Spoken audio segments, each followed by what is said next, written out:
Hello, everyone. Welcome to another lecture of JMJ classes. You are listening to Jessna Mariam Johnson. Today, we are going to deal with the poem Casualty by Seamus Heaney. Seamus Heaney's lifespan is from 1939 to 2013. He was widely recognized as one of the most important poets of the 20th century. He was a native of Northern Ireland, and he was the author of over 20 volumes of poetry and criticism, and also edited several widely used anthologies. He won the Nobel Prize for Literature in the year 1995, and he has served as a professor in Harvard University and Oxford University.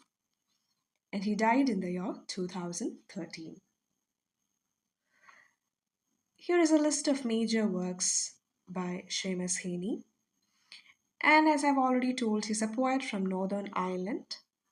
Hence, he often talks about troubles, the often violent political struggles that plagued the country during Heaney's young adulthood. And he has received various awards, including Nobel Prize. Some of them are Lifetime Recognition Award from the Griffin Trust for Excellence in Poetry, Somerset Maugham Award, Forward Poetry Prize, E.M. Forster Award, etc. Now, I've already told that he often talks about the political issue of troubles. So, what is troubles? Troubles is a term that is often used to describe a period of conflict in Northern Ireland that lasted about 30 years. And it was predominantly a struggle between Catholics and Protestants. Catholics considered themselves Irish and hold nationalist views. They wanted an independent Ireland free from British control, whereas Protestants identify largely as British, meaning they wish to remain linked to the United Kingdom. So, this conflict was about whether Northern Ireland would remain part of the United Kingdom or will they split away to reunite with the Republic of Ireland. And this conflict resulted in death of more than 3,500 people. And even after a peace deal that was signed in 1998, which is known as Good Friday Agreement, many of Northern Ireland's Catholics and Protestants still continue to live mostly a separate lives. Okay so troubles എന്ന് പറയുന്നത് 30 വർഷത്തോളം നീണ്ടു നിന്ന ഒരു issue ആണ്. ആരൊക്കെ തമ്മിലാണ്? It's between Catholics and Protestants. എന്താണ് അവരുടെ വഴക്കിൻ്റെ കാരണം? Catholics wanted a republic free Ireland, whereas Protestants wanted Ireland to be under the control of British. ഈ ഒരു കാര്യത്തിലായിരുന്നു അവരുടെ രണ്ടുപേരുടെയും തർക്കം. അങ്ങനെ ഒരുപാട് പേര് മരിക്കാനൊക്കെ ഇടയായ ഒരു ഇഷ്യൂ ആയിരുന്നു ട്രബിൾസ് എന്ന് പറയുന്നത്. Now moving on to the poem Casualty. It was published in the year 1979 and it speaks about a traumatic event which is described as Bloody Sunday. Bloody Sunday falls on 30th January 1972. So what happened on 30th January 1972? British soldiers shot and murdered unarmed civilians during a protest march. They killed even people who were trying to flee and even those who were trying to help the wounded. On that day, almost 13 people died. And this poem, Casualty, is emotional because it describes the death of one of the poet's friends, whose name is Louis O'Neill. And the speaker of this poem is Seamus Heaney himself, and he is describing and talking about his deceased friend, Louis O'Neill. Okay, and the poem, as I've already said, was published in the year 1979. എന്തിനെ പറ്റിയാണ് ഈ poem സംസാരിക്കുന്നത്? It is talking about bloody Sunday. അന്ന് എന്താണ് സംഭവിച്ചത്? Britishers killed unarmed civilians. എത്ര പേരാണ് മരിച്ചത്? Almost 13 people died in that uh, in that encounter. So now, without any further delay, we'll move into the poem.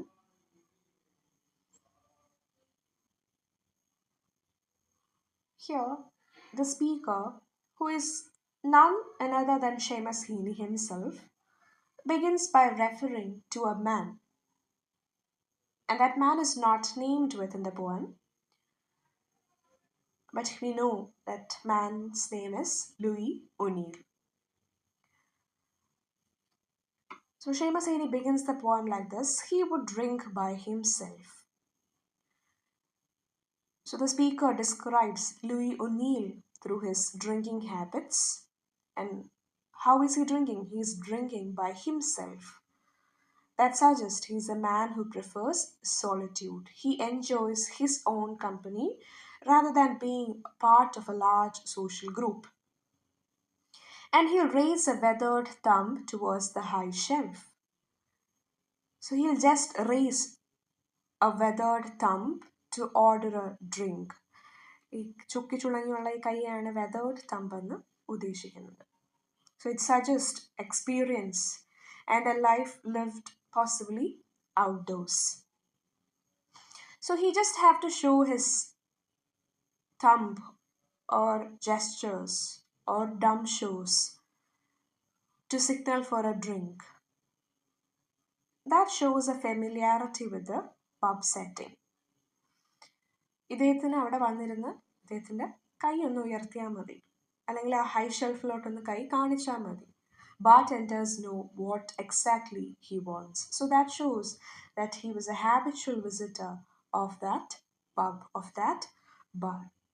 So either he will order rum along with blackcurrant, or he'll order for a stout.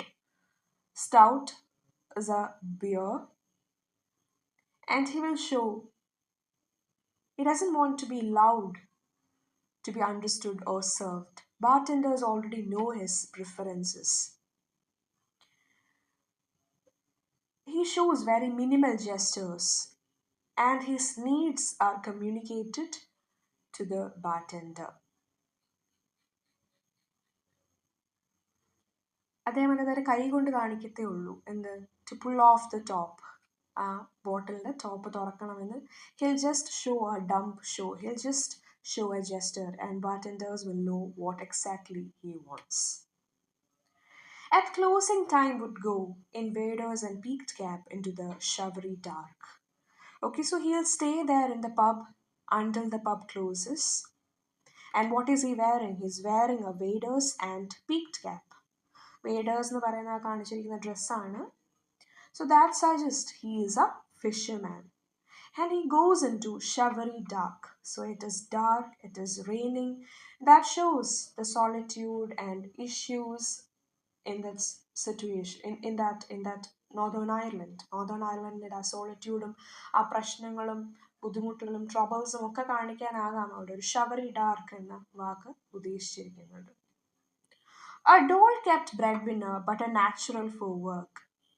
So he has the ability to work, he is willing to work, but he is unemployed.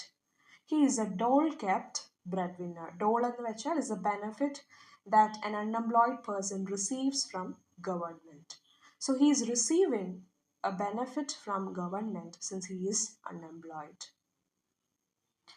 I loved his whole manner. So now Seamus Heaney says, I love Louis O'Neill. Sure-footed but too sly, his deadpan sidling tact, his fisherman's quick eye, and turn observant back.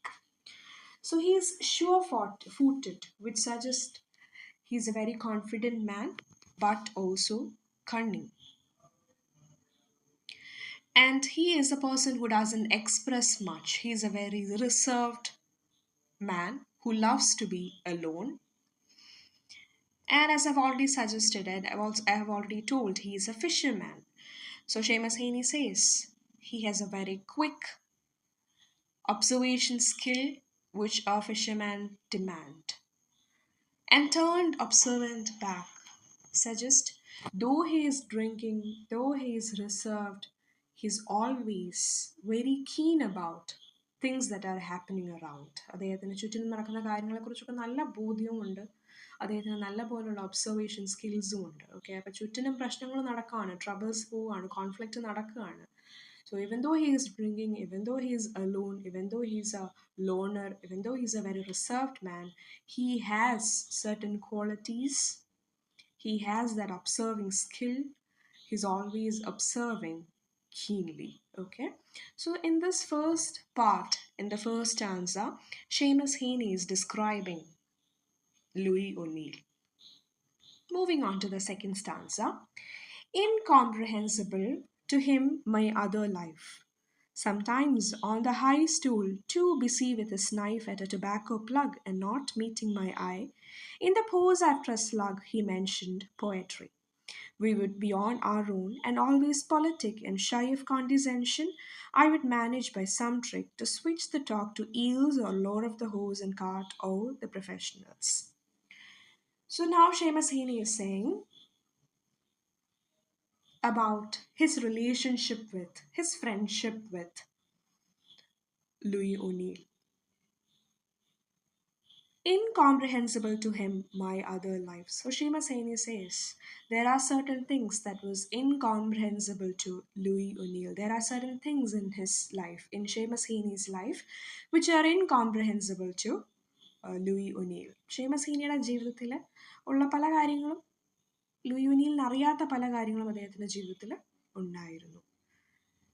And one such thing was Seamus Heaney's love for poetry. So he says, when Louis O'Neill is sitting on a high stool and busily cutting tobacco using knife without even looking into my eyes, he will indirectly talk about poetry. But Louis O'Neill never knew that I had that love for poetry. That area of mine, or that love for poetry of mine, was incomprehensible to Louis O'Neill. And Seamus Heaney says we would be on our own and always politic and shy of condescension. So when they are alone, when they are on their company, they will have sensible conversations. They have deeper conversations. And they're always shy of condescension. They never wanted one or the other to feel superior above the other. ഒരാൾക്ക് ഒരാളുടെ മുകളിൽ superior ആണ്, അല്ലെങ്കിൽ അവൻ എന്നെ അത്ര അറിയില്ല, അവൻ എന്നെക്കാളും ഇൻഫീരിയർ ആണ് എന്നൊരു തോന്നൽ അവരുടെ കോൺവെർസേഷനിൽ അവർ ഒരിക്കലും വരുത്താറില്ല. They are always sensible about their conversation. They always have deeper conversations when they are alone. അവർ രണ്ടും മാത്രമാകുന്ന നിമിഷങ്ങളിൽ അവരെന്താണ് ഒരുപാട് സംസാരിക്കാറുണ്ട്. I would manage by some trick to switch the talk to eels or lore of the hose and cart or the professionals. And when they are alone, Seamus Heaney always redirect their conversation to something that both of them can equally relate. അവർക്ക് relate ചെയ്യാൻ പറ്റുന്ന, അവർക്ക് രണ്ടുപേർക്കും relate ചെയ്യാൻ പറ്റുന്ന ചില കാര്യങ്ങളാണ് എന്തൊക്കെ? Eels. Eels is a fish. So our Louis O'Neill is a fisherman. Or lore of the hose and cart. It can suggest the culture and tradition of Ireland, maybe. Or the provisionals. Provisionals meaning Provisional Irish Republican Army. It was a paramilitary group that fought to create a socialist republic in a united Ireland. So Seamus Heaney was a Catholic who also, just like other Catholics, wanted a republic Ireland. So they might also talk about sensitive political issues when they were alone. Okay, അപ്പോൾ അവർ മാത്രമായിരിക്കുന്ന നിമിഷങ്ങൾ എന്താണ്, they used to have deeper conversations. So in this stanza, Seamus Heaney is talking about their relationship. Moving on to the last stanza of part 1. But my tentative art, his turned back watches too. He was blown to bits, out drinking in a curfew. Others obeyed 3 nights after they shot dead the 13 men in Derry, Paras 13, the wall said. Bogside nil, that Wednesday, everyone held his breath and trembled. Okay, so now in this stanza, our poet Seamus Heaney says what happened to Louis O'Neill. He was blown to bits. Okay, he was killed. He was murdered. When was he killed?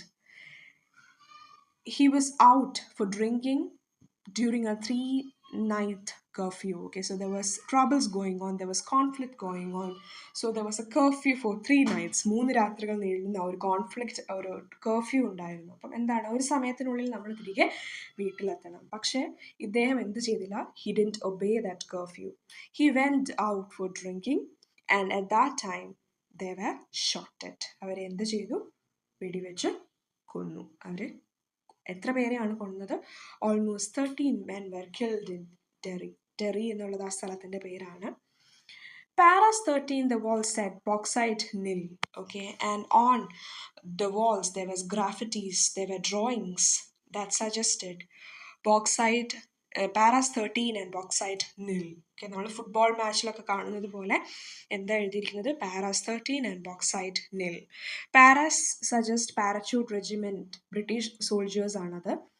They have killed 13 people, 13 unarmed civilians.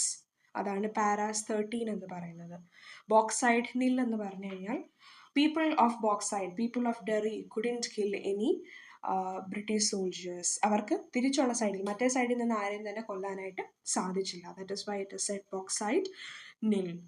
That Wednesday, everyone held his breath and trembled. Okay, so he was killed on Sunday. On Wednesday is his funeral. ബുധനാഴ്ചയാണ് അദ്ദേഹത്തിൻ്റെ funeral നടക്കാൻ പോകുന്നത്.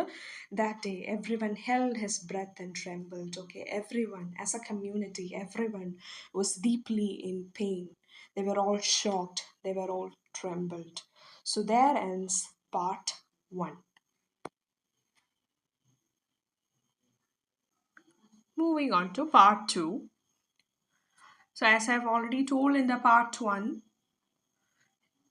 he was killed on a Sunday and his funeral is about to happen on that Wednesday. So in part 2, in this stanza, he's going to describe about Louis O'Neill's funeral. It was a day of cold, raw silence, wind-blown surplice and soutane, rained-on flower-laden coffin after coffin seemed to float from the door of the packed cathedral like blossoms on slow water. Okay, so it was a cold day. It was not just a physically cold day, but also it's just a coldness in spirit, a coldness in emotion. It's a very somber day. And it is filled with raw silence, indicating the intense pain that exists among the people, among the relatives and friends of deceased. Wind-blown surplice in Sutan, so that silence is now wind-blown.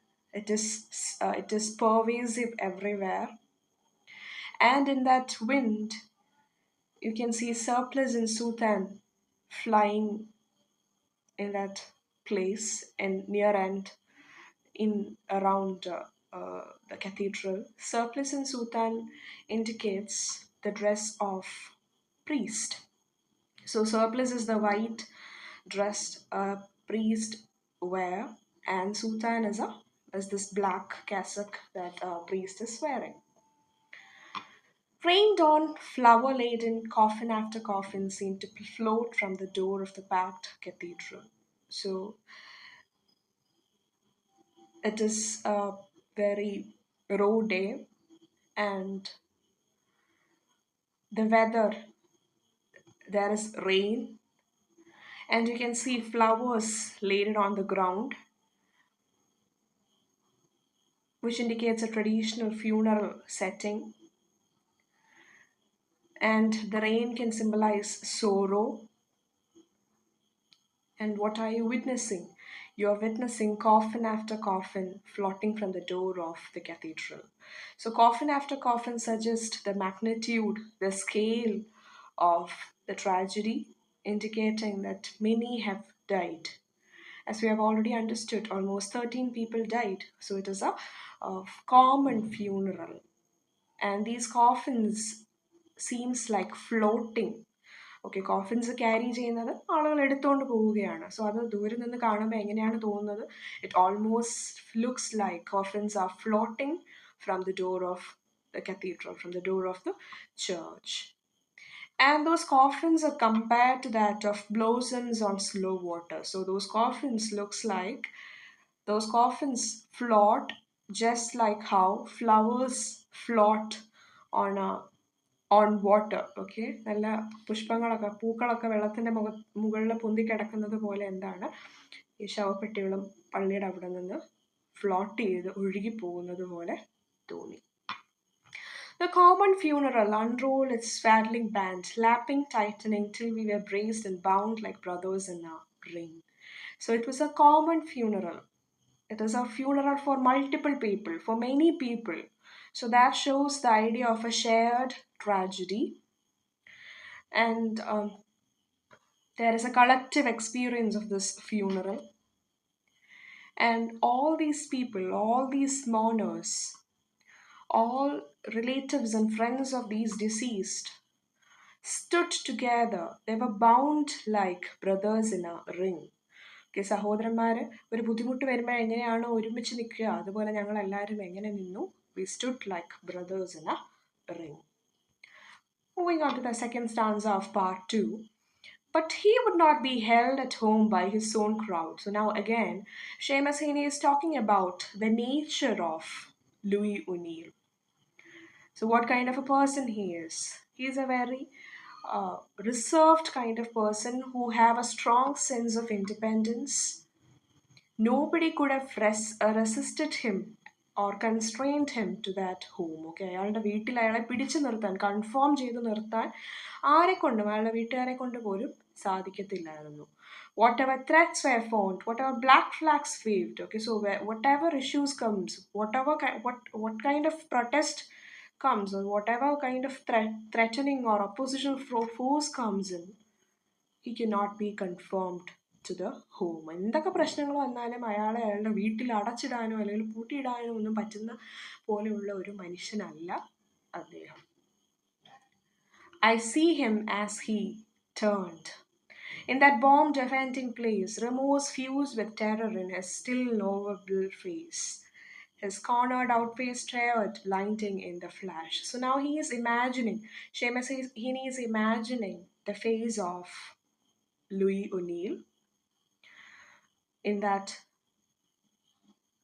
that bombed offending place. Okay, അദ്ദേഹം മരണപ്പെടുന്നതിന് തൊട്ട് മുൻപേ ഉള്ള Louis ഒനീലിൻ്റെ മുഖത്തിൻ്റെ ഭാവം എങ്ങനെ ആയിരിക്കാമെന്ന് Seamus Heaney is describing. He is just imagining. He says Louis O'Neill's face would have filled with remorse fused with terror. Okay, so definitely there will be terror. എന്തായാലും അങ്ങനെ ഒരു സിറ്റുവേഷനിൽ, വെടിവെപ്പും ഒക്കെ നടക്കുന്ന ഒരു സിറ്റുവേഷനിൽ definitely there will be terror in his face, but that is also fused with remorse. Remorse meaning guilt. Okay, അപ്പോൾ അയാൾ അവിടെ ആ സാഹചര്യത്തിൽ കർഫ്യൂവിൻ്റെ ടൈം അത് ലംഘിച്ച് പുറത്തു വന്നല്ലോ എന്നുള്ളൊരു കുറ്റബോധം ഡെഫിനറ്റ്ലി ആളുടെ മുഖത്ത് ഉണ്ടായിരുന്നിരിക്കണം. അതിനോടൊപ്പം തന്നെ ഭയവും ഉണ്ടായിരിക്കണം. His cornered outface stare, blinding in the flash. And Seamus Heaney says he was in a situation where he couldn't escape. Cornered ആണ്. So he couldn't escape from that situation. ആ ഒരു സിറ്റുവേഷനിൽ എന്തായാലും അദ്ദേഹത്തിന് രക്ഷപ്പെടാൻ കഴിയില്ല. അപ്പോൾ പിന്നെ how he was? He had that outfaced terror, outfaced stare, which means he boldly defeated or confronted. He boldly decided to confront his enemies. Okay, അപ്പോൾ പിന്നെ ധൈര്യപൂർവ്വം അതിനെ നേരിടുക എന്ന് മാത്രമാണ് അദ്ദേഹത്തിന് ചെയ്യാൻ സാധിച്ചത്. So that confidence was there in his face even though it was filled with guilt and terror. And suddenly it was blinded in the flash. പെട്ടെന്ന് തന്നെ സ്ഫോടനം വരുന്നു, അദ്ദേഹത്തിൻ്റെ മുഖം അതിൽ മറഞ്ഞു പോകുന്നു. Moving on to the third stanza of part 2. He had gone miles away, for he drank like a fish nightly, naturally, swimming towards the lure of warmlit places. The blurred mesh and murmur drifting among glasses in the gregarious smoke. So, what kind of a person he is? He drinks like a fish. Okay, so there is an idiom to describe someone who drinks alcohol excessively. Okay, and it shows that it was his habitual behavior. He used to drink nightly, every night he used to drink, and he used to drink very naturally, which means it was a habit for him. And he will swim towards the lure of warm lit up places. So, pubs, bars, etc., are warm lit up places. Okay, warm lights ഒക്കെ ഉള്ള സ്ഥലങ്ങളാണ് പബ്സും ബാർസും ഒക്കെ. So he is always tempted to go towards such places, and such places are filled with blurred mesh and murmur. It is completely blurred, possibly referring to the effects of alcohol, മദ്യപിച്ച് കഴിയുമ്പോഴുള്ള അമങ്ങലാകാം ഉദ്ദേശിക്കുന്നത്. And there are murmurs, there are indistinct sounds, there are sounds of glasses, the place is filled with smoke. How culpable was he that last night when he broke our tribe's complicity? So now, our poet is saying, Seamus Heaney is saying, Louis O'Neill was fault. He committed a fault. He was wrong when he broke the rule of curfew. So when he came out of his home, he was committing a wrong thing. He was committing a sin. He was fault. Okay, അദ്ദേഹം ആ curfew ലംഘിച്ച് പുറത്തു വന്നപ്പോൾ എന്തായിരുന്നു? He was culpable, he was at fault, he should be blamed എന്നാണ് നമ്മുടെ പോയറ്റും കരുതുന്നത്. Now you're supposed to be an educated man, I hear him say. Puzzle me the right answer to that one. So when Seamus Heaney says that he was to be blamed, Louis O'Neill has to be blamed for his death. Seamus Heaney thinks, Seamus Heaney imagines that Louis O'Neill is posing a question to him. Okay, Louis O'Neill തെറ്റുകാരനാണ് എന്ന് Sheamus ഹീനി പറയുമ്പോൾ Sheamus ഹീനി ഇങ്ങനെ വിചാരിക്കുവാണ്, മരിച്ചു പോയെങ്കിലും അവൻ എന്നോട് ഒരു ചോദ്യം ചോദിക്കും. Now you are supposed to be an educated man, so he'll question me. He'll ask whether these conflicts, whether these troubles, whether these curfew are something that as an educated man one should accept. So he believes a person's freedom cannot be restricted by somebody else.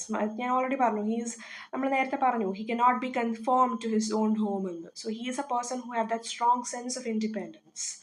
അപ്പം ആർക്കും ഒരു curfew വെച്ച് അയാളെ വീട്ടിൽ അടയ്ക്കാൻ സാധിക്കത്തില്ല, കാരണം he has all the freedom, he has independence. So അതുകൊണ്ടാണ് അയാൾ പുറത്തു പോയത്. So he believes in his freedom, he believes in his independence, and he believes nobody can curtail it. അതുകൊണ്ട് തന്നെ ഷെയ്മസ് ഹീനി പറയാണ്, ലൂയി ഒനീൽ തെറ്റുകാരനാണ് എന്ന് ഞാൻ പറഞ്ഞു കഴിഞ്ഞാൽ ഡെഫിനറ്റ്ലി അവൻ എന്നോട് ചോദിക്കും, പിന്നെ ഒരു എഡ്യൂക്കേറ്റഡ് മാൻ എന്താണ് വേണ്ടത്?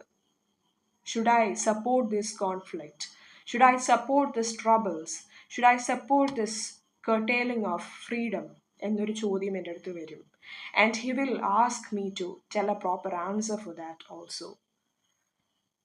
Moving on to the part 3. I missed his funeral.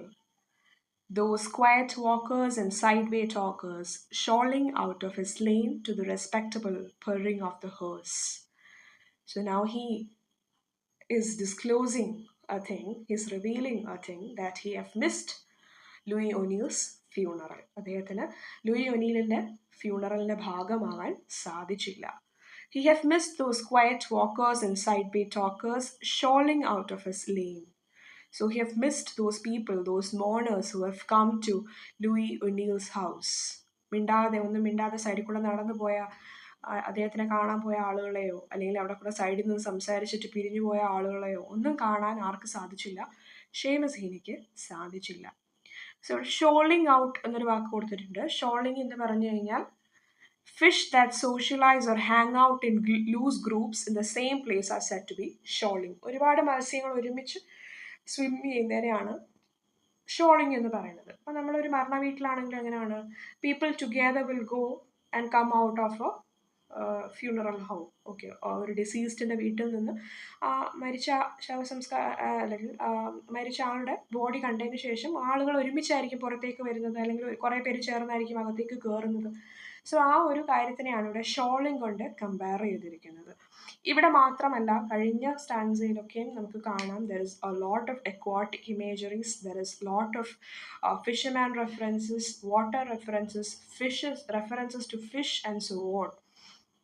Okay, so now he says, purring of the horse, they move in equal pace with the habitual slow consolation. So now his body is carrying in the hearse. Hearse എന്ന് പറയുന്നത് body carry ചെയ്യുന്ന ഈ കാറിനെയാണ് hers എന്ന് പറയുന്നത്, ഈ വെഹിക്കിളിനെയാണ് hers എന്ന് പറയുന്നത്. So you can hear that purring sound. You can see a very soft, you can hear a very soft buzzing sound. പതുക്കെ ഇങ്ങനെ ആ വാഹനം മൂവ് ചെയ്യുമ്പോൾ പതിയെ ഉള്ള ഒരു ഒച്ച കേൾക്കാം. അതിനോട് കൂടെ എങ്ങനെയാണ്, people are also walking in A very slow pace. Okay, ആ വാഹനം മൂവ് ചെയ്യുന്നത് പോലെ തന്നെ പതുക്കെ ആളുകളും അതിനോടൊപ്പം നടക്കുന്നുണ്ട്. So that is a way of showing consolation, that is a way of showing their respect to the deceased. And suddenly Seamus Heaney is recollecting a memory that he have shared with Louis O'Neill.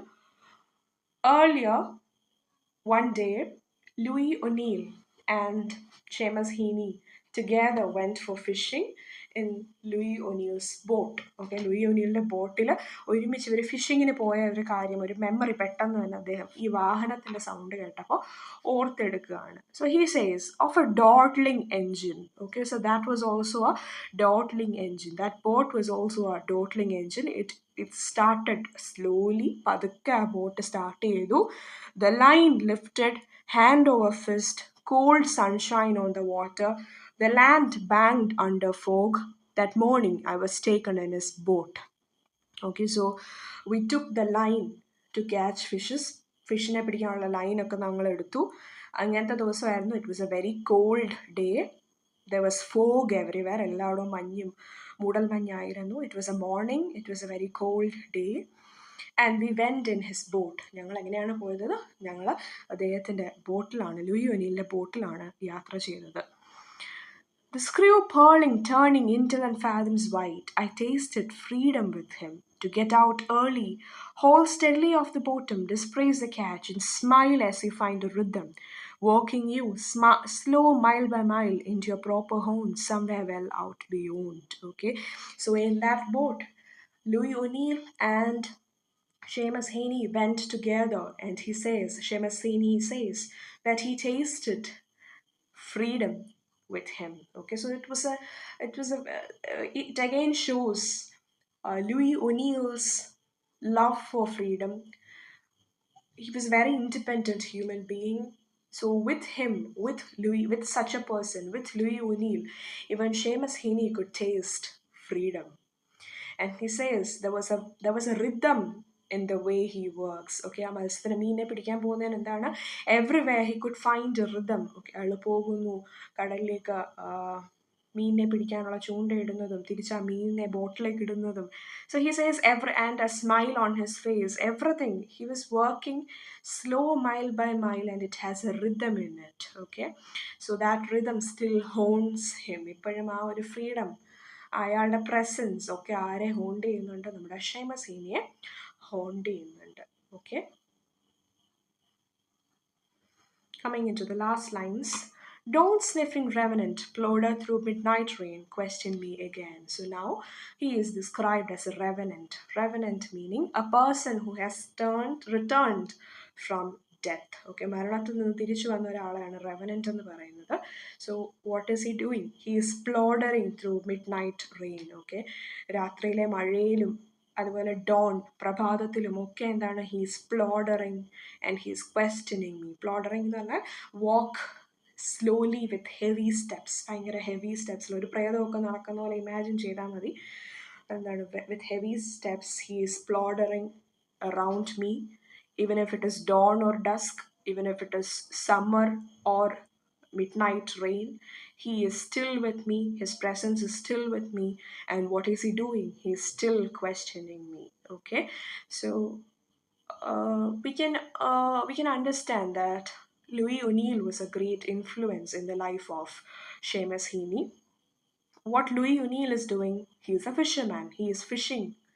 And what our poet Seamus Heaney is doing, he is fishing for ideas to write poem. Okay, and we have often heard that Louis O'Neill questions Seamus Heaney. നേരത്തെയും പലപ്പോഴും പറയുന്നുണ്ട്. So that shows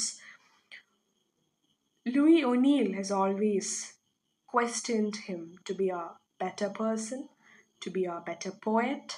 Okay, so he used to question him earlier, and now even after his death, Seamus Heaney believe that Louis O'Neill is questioning him to be a better person, to be a transformed poet, to be a wonderful human, and so on. And in this poem, you can definitely see a lot of aquatic imageries, fish, something related to water, swimming, fishing, shoaling, and so on. That again is something that is related to both of them. Okay, as I have mentioned earlier, Louis O'Neill is a fisherman, and Seamus Heaney is a poet who is fishing out for ideas.